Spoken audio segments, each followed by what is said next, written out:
बात हम already discuss कर चुके हैं कि ये जो चैप्टर बेटे हमारा फर्स्ट चैप्टर से इंटरलिंक करता है। याद करो वहाँ पे हमने एक कुछ इस तरह से फाइनाइट वायर लिया था और उस फाइनाइट वायर के ऊपर जो चार्ज था वो क्या था बेटे, पॉजिटिव पॉजिटिव, वो यूनिफॉर्मली डिस्ट्रीब्यूट था, जिसका जो linear charge distribution lambda coulomb पर मीटर था। ठीक है, और हमने इस वाले पॉइंट के ऊपर जो कि उससे डी परपेंडिकुलर डिस्टेंस पर था, हमने इलेक्ट्रिक फील्ड फाइंड आउट करने की कोशिश की थी। उसके ऊपर वाले सरफेस ने एंगल φ1 बनाया था, उसके नीचे वाले एंड ने एंगल φ2 बनाया था। ठीक है, तो यहाँ पर हमारे दो इलेक्ट्रिक फील्ड आए थे। एक इलेक्ट्रिक फील्ड बिल्कुल इस लाइन के परपेंडिकुलर था और उसको हमने बोला था बेटे ई परपेंडिकुलर। उसका जो मैग्नीट्यूड आया था वो आया था के लैम्डा बाई डी इंटू में साइन ओ φ1 प्लस साइन ओ φ2। ठीक है, और सिमिलरली जो ई पैरेलल वाला कंपोनेंट आया था वो आया था के lambda by D into cos ओ φ2 माइनस कोस ओ φ1। यहाँ पर मैंने आपको ये समझाया था कि आपको φ2 एंगल वो लेना है जिसका जो वैल्यू है वो बड़ा है, φ1 एंगल आपको वो लेना है जिसका जो वैल्यू है वो छोटा है। अगर इस वायर को मैं इनफाइनाइट कर दूंगा तो एंगल बन जाएंगे 90-90। इनफाइनाइट के केस में हमने क्या करा भाई, इसको इनफाइनाइट कर दिया। जैसे ही मैं इनफाइनाइट करता हूँ तो जो पैरेलल वाला कंपोनेंट है वो तो ज़ीरो बन जाता है, जबकि जो परपेंडिकुलर वाला कंपोनेंट है, तो जो पैरेलल वाला कंपोनेंट था वो तो ज़ीरो बन जाएगा, क्योंकि जैसे ही आप इनफाइनाइट करोगे तो कोस 90 ज़ीरो, ये भी 90 ज़ीरो, क्योंकि जो φ1 और φ2 होगा वो 90 के बराबर बन जाएगा। सिमिलरली ये भी 90 बेटे, ये भी 90। तो इनफाइनाइट के केस में ये जो एंगल बनेंगे 90-90 बन जाएंगे, तो वहाँ पर जो इलेक्ट्रिक फील्ड आएगा वो किसके बराबर आएगा, वो आएगा बेटे 2k लैम्डा बाई डी के बराबर। ओके, और अगर मैं k की वैल्यू पुट करता हूँ तो आंसर आता है आपके पास lambda upon 2 pi epsilon naught into में डी। आपको ध्यान ये रखना है कि वहाँ पर भी जो हमारा ये डी था वो भी परपेंडिकुलर डिस्टेंस ही था। तो सिमिलरली जो बायोट सैवर्ट लॉ में हमने करा था उसका फर्स्ट एप्लीकेशन किया था, वो हमने फाइनाइट वायर की वजह से डी परपेंडिकुलर दूरी पर मैग्नेटिक फील्ड निकाला था, जब उसके अंदर से इलेक्ट्रिक करंट आई जा रहा था। उसके ऊपर वाले एंड ने एंगल φ1 बनाया था और नीचे वाले एंड ने एंगल बेटे φ2 बनाया था। ठीक है, बहुत बढ़िया। अब ध्यान से देख क्या कि यहाँ पर बेटे जो मैग्नेटिक फील्ड आया था जिसको हमने बी से रिप्रेजेंट करा था वो किसके बराबर आया था, वो आया था किसके बराबर, mu naught I divided by में 4 पाई डी इंटू में साइन ओ φ1 इंटू में साइन ओ φ1 प्लस साइन ओ φ2। ठीक है, बहुत बढ़िया। तो जो यहाँ पर क्या था बेटे कि जो भी कंपोनेंट है वो सारा का सारा नीचे की तरफ आया था। तो जो मैग्नेटिक फील्ड का हमारा आंसर आया था वो हमारा ये आया था, जबकि इलेक्ट्रिक फील्ड वाले केस में, फाइनाइट के केस में ये चीज़ आई थी ई परपेंडिकुलर, और ई पैरेलल हमारा ये आया था। ठीक है, और जो नेट आएगा कभी भी फाइनाइट वायर की वजह से वो इन दोनों का वेक्टर सम होगा। ऑब्वियसली बात है, इनके बीच में एंगल हमेशा ही 90 डिग्री रहने वाला है। और अगर मैं इनफाइनाइट कर दूंगा तो हमारे पास ये रिजल्ट आएगा। और मैग्नेटिक फील्ड वाले केस में इनफाइनाइट वायर अगर आप करोगे तो आपके पास आंसर यहाँ पे कितना था बेटे, वो आता था mu naught I divided by में 2 पाई डी। ये सारी की सारी चीज़ें हम कर चुके हैं बेटे ऑलरेडी। ठीक है, होप आपको की चीज़ समझ में आई होगी। तो ध्यान से देख, कुछ फॉर्मूले यहाँ पे मिलते ही एक तरह से। देखो यहाँ पे जो परपेंडिकुलर वाला कंपोनेंट है यहाँ पे साइन φ1 प्लस साइन φ2 है, यहाँ पे कितना बेटे साइन φ1 प्लस साइन φ2। तो मैं जस्ट आपको डिफ्रेंशिएट कराने की कोशिश कर रहा हूँ। सिमिलरली जब हमने एक यूनिफॉर्मली चार्ज रिंग ली थी, उससे हमने ए दूरी पर इलेक्ट्रिक फील्ड निकाला था। उसके ऊपर बेटे चार्ज क्या था, पॉजिटिव पॉजिटिव पॉजिटिव पॉजिटिव था, पॉजिटिव पॉजिटिव पॉजिटिव था। कितना चार्ज था बेटे, कैपिटल क्यू।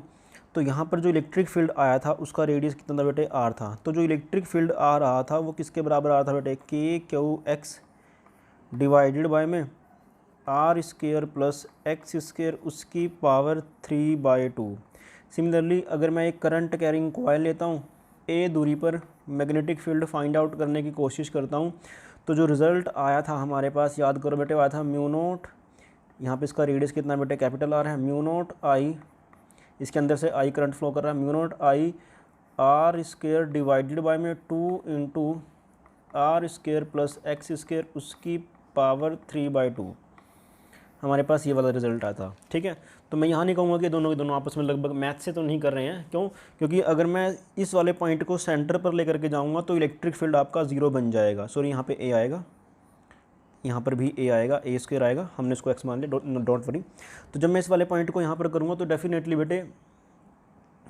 बेटे ये कितना बन जाएगा भाई, यहाँ पर भी आएगा, डेफिनेटली कितना बन जाएगा भाई, ए की वैल्यू 0 बन जाएगी और यहाँ पे इलेक्ट्रिक फील्ड 0 बन जाएगा, जबकि यहाँ पर कितना बनेगा बेटे सेंटर पर, ई बराबर mu not I divide by में 2 इंटू में आर, ये इसका रिजल्ट आएगा सेंटर पर। ठीक है, चलिए जी, बहुत बढ़िया, शाबाश। इसके बाद बेटे हमें डिस्कस करना है difference between the Coulomb law and the Biot Savart law. Basically मैं डिफरेंस और सिमिलैरिटी दोनों को ही एक साथ डिस्कस करना चाहता हूँ। आप लोगों को मालूम है कि जो बेटे फोर्स होता है दो चार्ज पार्टिकल के बीच में, मान लो ये चार्ज पार्टिकल क्या बेटे Q1 है, ये चार्ज पार्टिकल क्या बेटे Q2 है, इनके बीच की दूरी कितनी है बेटे R है। तो ये जो फोर्स ऑफ इंटरेक्शन होता है वो फोर्स ऑफ इंटरेक्शन बेटे इन्वर्सली प्रोपोर्शनल होता है 1/r² के। सिमिलरली इस बायट-सैवर्ट लॉ में क्या था, एक छोटे से करंट एलिमेंट की वजह से जो मैग्नेटिक फील्ड का जो मैग्नेटिक फील्ड पैदा होता है उसका जो मैग्नीट्यूड आता है वो आता है बेटे किसके, इन्वर्सली प्रोपोर्शनल टू r² के। ठीक है, तो ये तो बेसिकली दोनों में सिमिलरिटी हुई। तो मैं ये बोल सकता हूँ कि जो कूलम लॉ है और जो बायट-सैवर्ट लॉ है दोनों के दोनों किसको फॉलो कर रहे हैं बेटे, इस कंडीशन को अपन क्या बोलते हैं, इन्वर्स स्क्वायर लॉ। किसको फॉलो कर रहे हैं, ये इन्वर्स स्क्वायर लॉ को फॉलो कर रहे हैं। तो मैं बोल दूंगा भाई क्या कि Coulomb law and the Biot Savart law both are follow the inverse square law. अब इन्वर्स स्क्वायर लॉ का मतलब ये होता है कि बेटे क्या कि ये लॉन्ग डिस्टेंस के लिए भी वैलिड है, लॉन्ग डिस्टेंस है ये।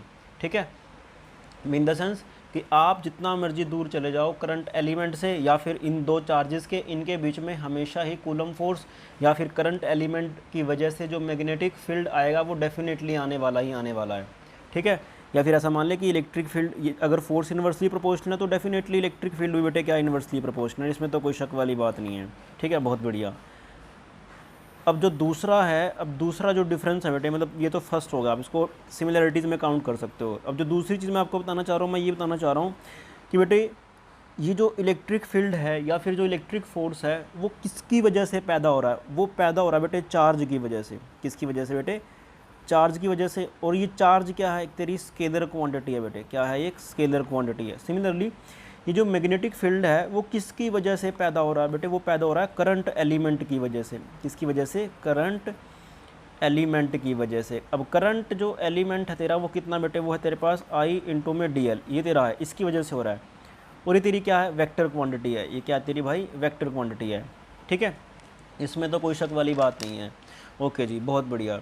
अब ध्यान से सुन क्या कि जो आपका इलेक्ट्रिक फोर्स या फिर इलेक्ट्रिक फील्ड होता है, जैसे मान लो ये इलेक्ट्रिक फोर्स है, इलेक्ट्रिक फील्ड है, वो कैसे आता है बेटे। हम क्या करते हैं, मान लो ये कैपिटल Q चार्ज है, यहाँ पे क्या है बेटे, इस वाले पॉइंट पर हमें इलेक्ट्रिक फील्ड फाइंड आउट करना है।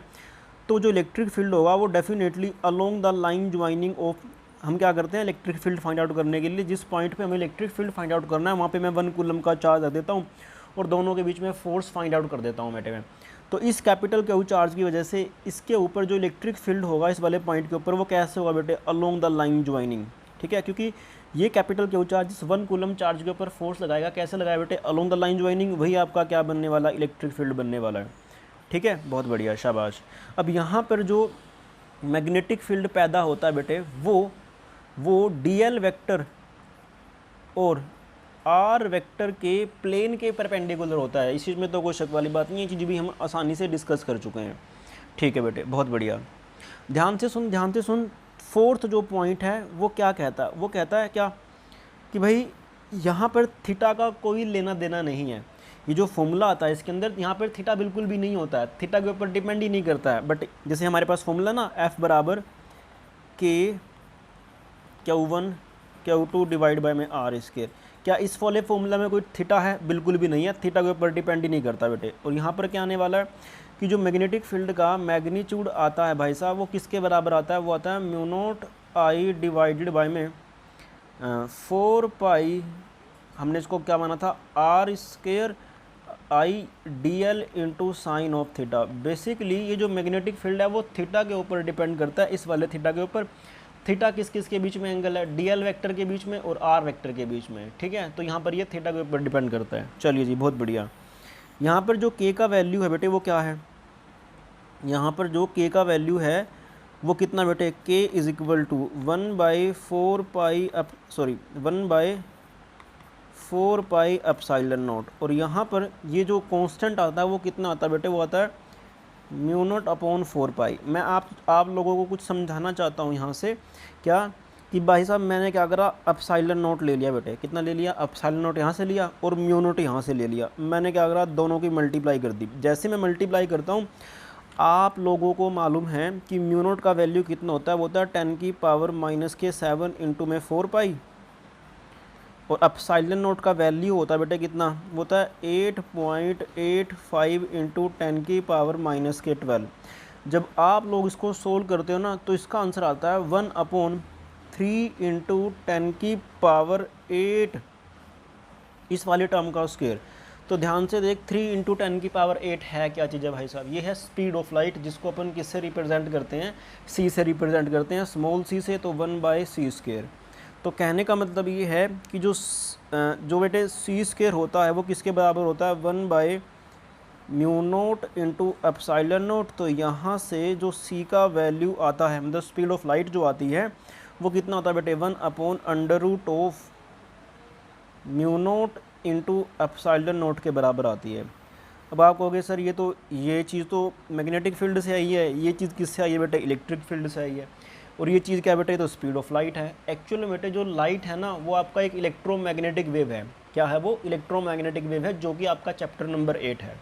ठीक है, अब अगर लाइट का इलेक्ट्रोमैग्नेटिक वेव है, तो डेफिनेटली उसके अंदर इलेक्ट्रिक फील्ड का कॉम्पोनेंट भी होना चाहिए और मैग्नेटिक फील्ड का कंपोनेंट भी होना चाहिए। तो इलेक्ट्रिक फील्ड का जो कंपोनेंट, मतलब जो पोर्शन है, वो ये वाला रिप्रेजेंट कर रहा है, और म्यू नॉट मैग्नेटिक फील्ड वाला रिप्रेजेंट कर रहा है। तो जब आप इसको सोल्व आउट करोगे, तो डेफिनेटली आपके पास जो सी का वैल्यू आएगा वो इसके बराबर आएगा, 1/√μ0 इंटू में एप्सिलॉन नॉट। तो आपको ये चीज़ ध्यान रखनी है। ओके, हमारा जो पार्ट चल चुका है वो है एम्पियर सर्कुलर लॉ। ठीक है, कि एम्पियर सर्कुलर लॉ होता क्या है। इसको करने से पहले मैं आप लोगों को कुछ बेसिक बात बताना चाहता हूँ। ठीक है, अब वो बेसिक बात है क्या, ध्यान से सुन बेटे। मान ले कि आप लोगों को, आपके पास ना एक लाइन है, वो लाइन कुछ किसी तरह से, मान ले सपोज करिए लाइन ऐसे जा रही है बेटे। ठीक है, बहुत बढ़िया। मैंने क्या करा, इस लाइन का ना एक छोटा सा पोर्शन ले लिया, ये वाला, और यहाँ पर मैंने एक एलिमेंट चूज़ कर लिया, जिसको बेटे मैंने कितना बोला, DL एलिमेंट चूज़ कर लिया बेटे। मैंने कितना एलिमेंट चूज़ कर लिया, DL वेक्टर मान लो या DL मान लो। ठीक है, अब इसी पॉइंट पर मतलब ये जो DL है वो वेरी वेरी स्मॉल है डेफिनेटली। तो इसी पॉइंट पर मैंने एक टेंजेंट ड्रॉ कर दिया कुछ इस तरह से। ठीक है, टेंजेंट ड्रॉ करूँगा तो, और टेंजेंट ड्रॉ करने पर जो मैंने एक वेक्टर ड्रॉ करा, जिसको मैंने क्या बोला बेटे, B वेक्टर बोला, सपोज कर, जस्ट एग्जाम्पल है। अब इस B वेक्टर का इस DL के अलोंग में कितना कंपोनेंट है, बेसिकली इसने जो एंगल बना रखा है इसके साथ, वो कितना बना रखा है, थीटा बना रखा है। ऑब्वियसली बताइए, थीटा वेरी वेरी स्मॉल बनेगा भाई। तो इस B वेक्टर का इस DL के अलोंग में कितना कंपोनेंट है, कितना है भाई साहब, ऑब्वियसली बात है, वो कितना भाई, वो है B.DL। ये तो हमें मालूम बेटे, क्योंकि जो A.B होता है ना, A.B वो होता क्या है, वो बेसिकली क्या होता है बेटे, वो होता है AB cos of theta, AB cos of theta. हमें मालूम है कि भाई ये अगर A वेक्टर है, उसका मैग्नीट्यूड स्मॉल a है, ये आपके पास बेटे क्या है, ये B वेक्टर है, उसका मैग्नीट्यूड स्मॉल b है, उनके बीच में एंगल थीटा है। तो आप A.B को डिफाइन करते हो AB cos थीटा। तो ये हुआ क्या, बेसिकली हुआ क्या, मैंने क्या करा, मैंने बेटे ये B वेक्टर, इसका मैग्नीट्यूड B, तो यहाँ से लेकर के यहाँ तक ये कितना बन जाए बेटे, ये बन जाएगा B cos थीटा, और ये कितना बन जाएगा बेटे, ये बन जाएगा B sin थीटा। तो ध्यान से देख बेटे, क्या कि B वेक्टर का इस A वेक्टर के अलोंग में कितना कंपोनेंट है, वो आपके पास कितना बेटे, B cos थीटा। उन दोनों की जो प्रोडक्ट होती है वो कितनी होती है, AB cos थीटा होती है। तो सेम कहानी यहाँ पर है, इस B का इस DL के अलोंग में कितना कंपोनेंट है बेटे, वो है आपके पास B cos थीटा। कितना है, B cos थीटा। और अगर मैं दोनों की प्रोडक्ट कर दूँ, इसकी प्रोडक्ट कर दूं यानी कि DL, तो बेसिकली इसको अपन क्या लिख सकते हैं, इसको लिख सकते हैं बेटे B.DL। और इसे ही हम क्या बोल देते हैं बेटे, इसको बोल देते हैं लाइन इंटीग्रल। क्या बोल देते हैं इसको बेटे, लाइन इंटीग्रल भी बोल देते हैं इस चीज़ को।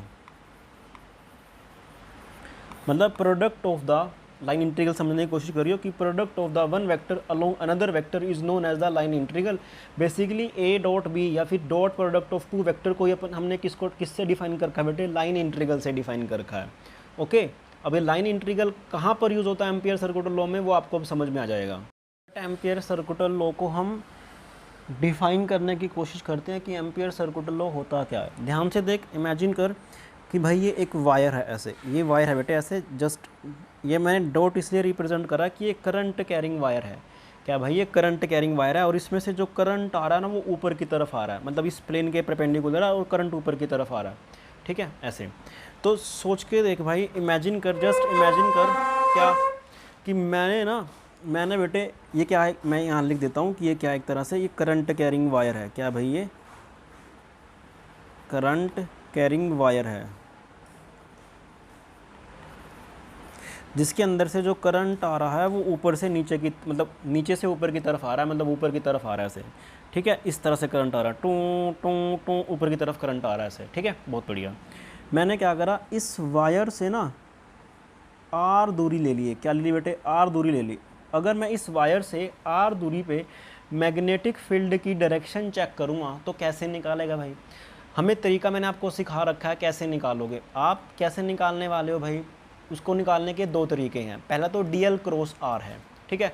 दूसरा क्या है, राइट हैंड पाम रूल है। क्या है भाई, राइट हैंड पाम रूल है।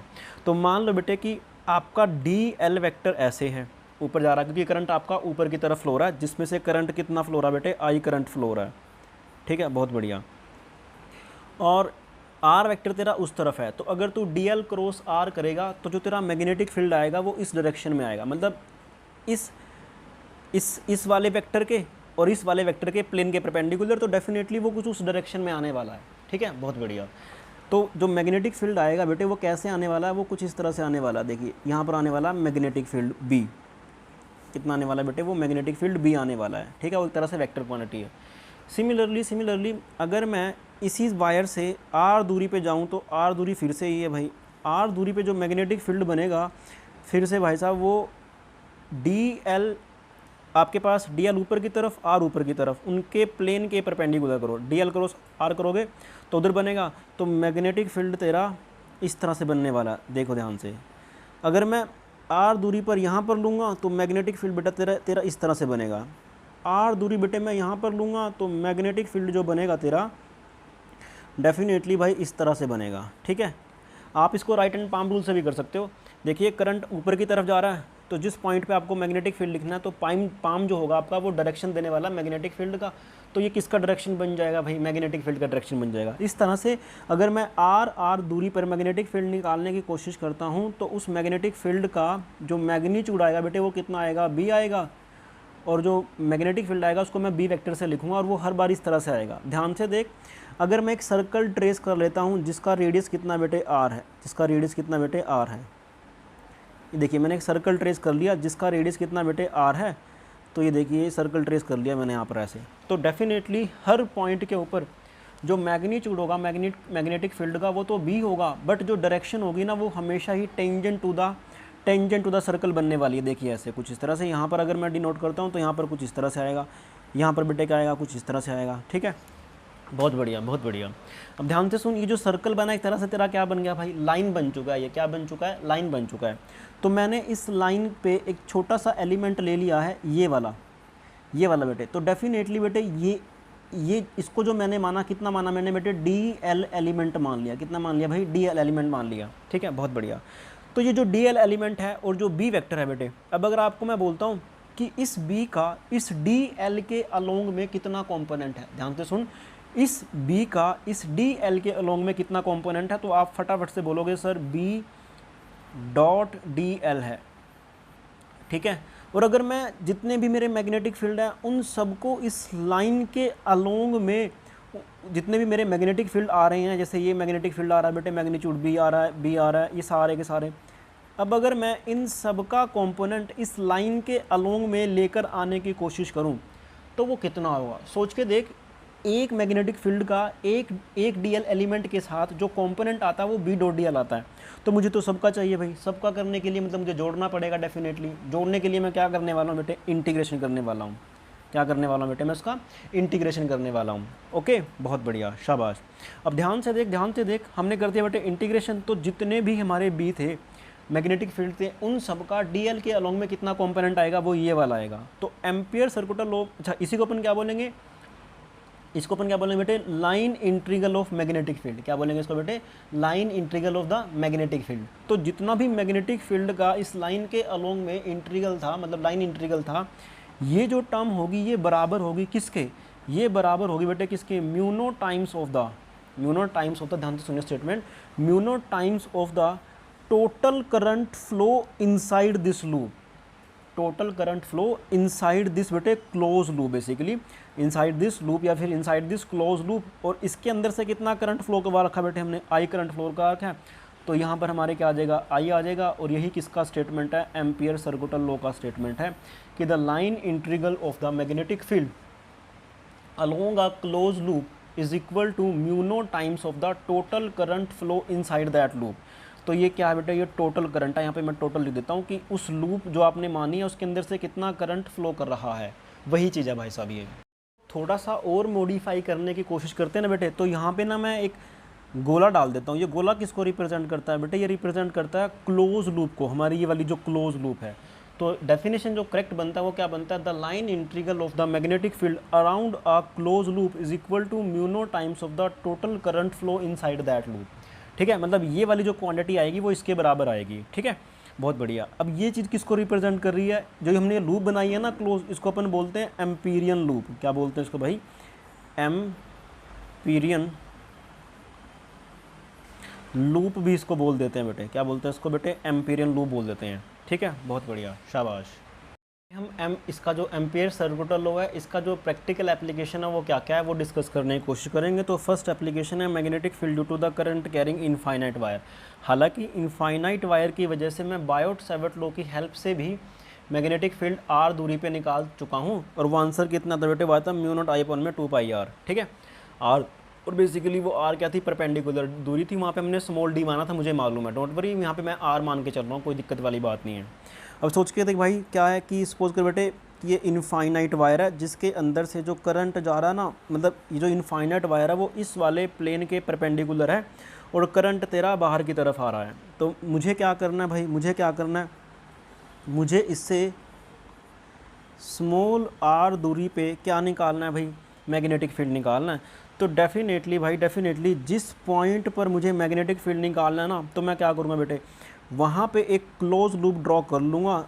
वो लूप जो कि इस करंट कैरिंग वायर को क्या कर लेगी बेटे, इनक्लोज कर लेगी। बेसिकली एक प्लेन है ये, क्या भाई, ये प्लेन है। तो करंट कितना इसके अंदर से बेटे आई है, और करंट तेरा किस तरफ आ रहा है, वो बाहर की तरफ आ रहा है।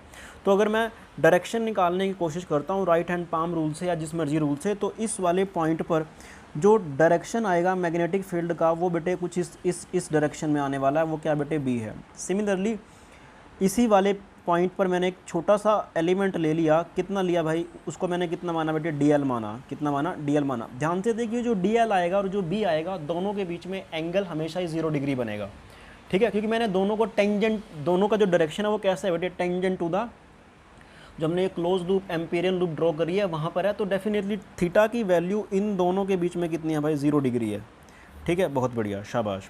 ये करंट कैरिंग वायर ऐसे है, इसमें से करंट ऐसे आ रहा है, two two two two two two two two, ऊपर की तरफ आ रहा है ऐसे, मतलब ये नीचे भी है, इसके नीचे से ऊपर की तरफ आ रहा है ऐसे मान करके चल तू। तो अगर हम एम्पियर सर्कुलर लॉ अप्लाई करते हैं तो एम्पियर सर्कुलर लॉ क्या था बेटे, क्या कि line integral of the B dot D L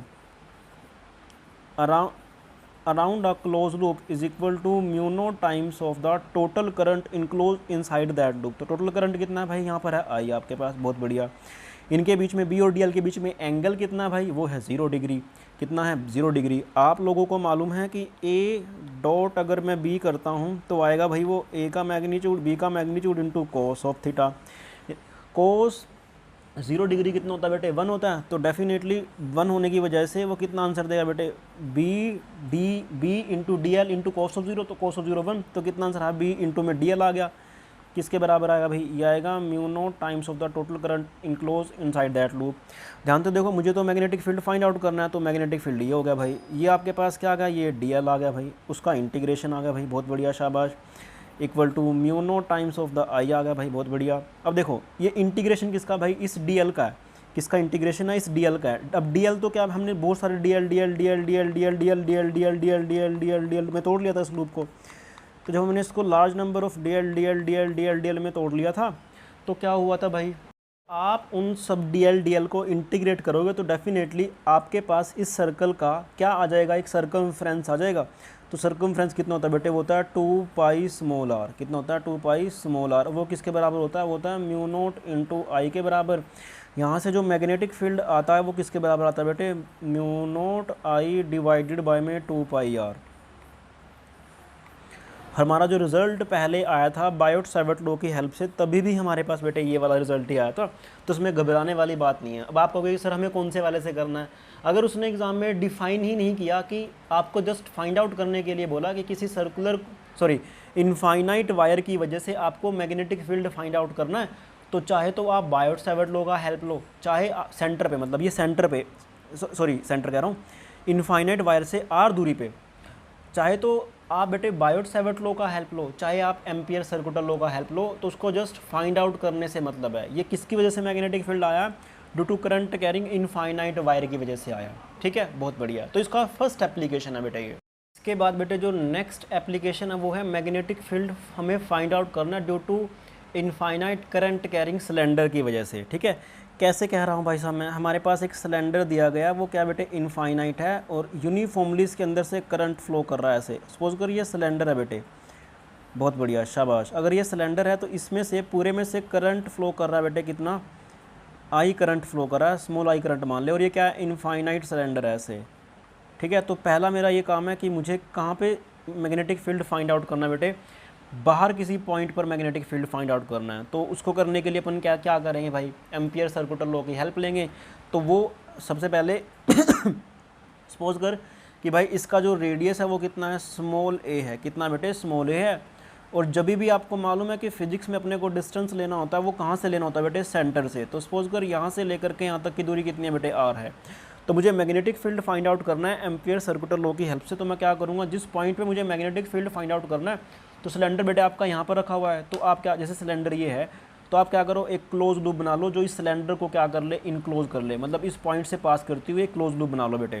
तो जब आप बनाओगे तो डेफिनेटली बेटे वो एक सर्कुलर ही बनने वाली है कुछ इस तरह से।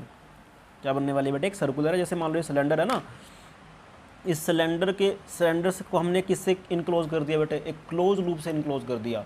इससे इनक्लोज कर दिया बेटे क्लोज लूप से।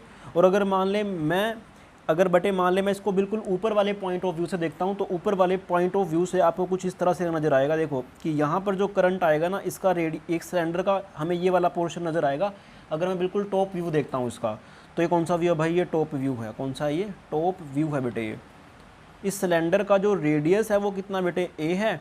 और हमें इससे आर दूरी पर क्या फाइंड आउट करना है बेटे, मैग्नेटिक फील्ड फाइंड आउट करना है। तो करंट आपका बाहर की तरफ आ रहा है, इसी वजह से मैंने क्या बना दिया, डॉट बना दिया। डॉट का मतलब जो आई करंट आ रहा है वो बाहर की तरफ आ रहा है।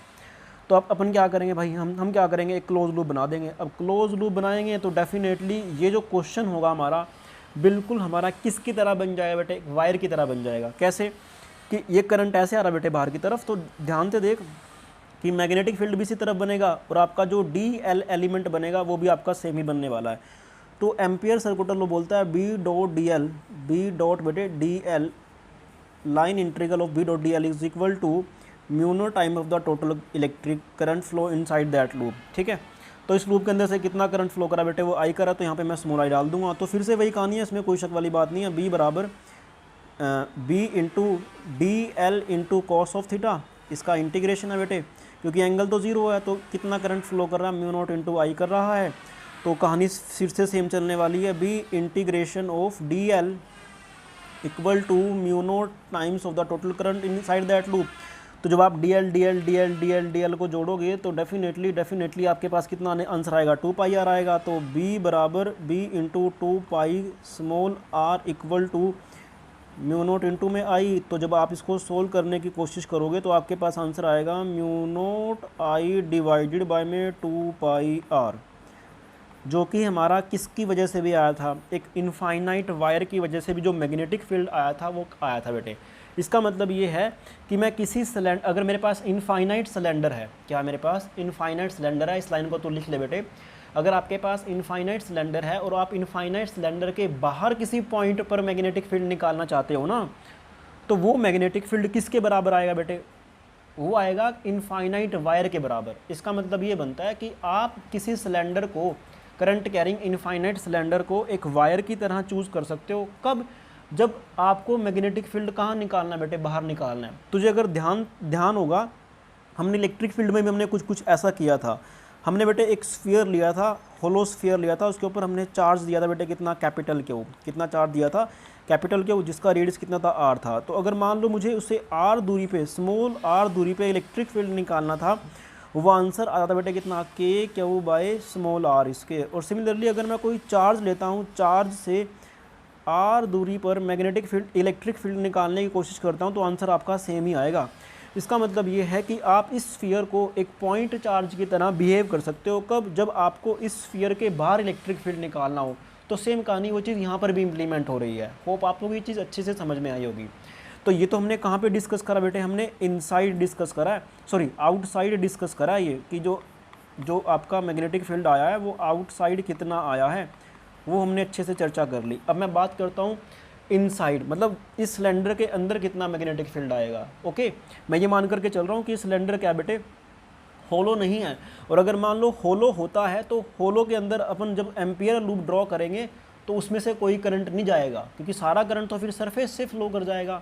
मैं ये मान करके चल रहा हूँ कि भाई ये कौन सा सिलेंडर है, ये तेरा सॉलिड सिलेंडर है। कौन सा सिलेंडर है बेटे, सॉलिड सिलेंडर है। इस बात का भी तो ध्यान रखियो। तो हो सके तो यहाँ पे आप हेडिंग डालो सॉलिड, और अगर मान लो आपको होलो देता तो अंदर तो मैग्नेटिक फील्ड आएगा ही नहीं, इसमें तो कोई शक वाली बात नहीं है। ठीक है, बहुत बढ़िया, शाबाश बेटे। मुझे मैग्नेटिक फील्ड निकालना है, वो सिलेंडर के अंदर निकालना है। अब ये सिलेंडर वही है, इनफाइनाइट सिलेंडर है बेटे, ये आई है जिसके अंदर से करंट हमारा बाहर की तरफ आ रहा आई।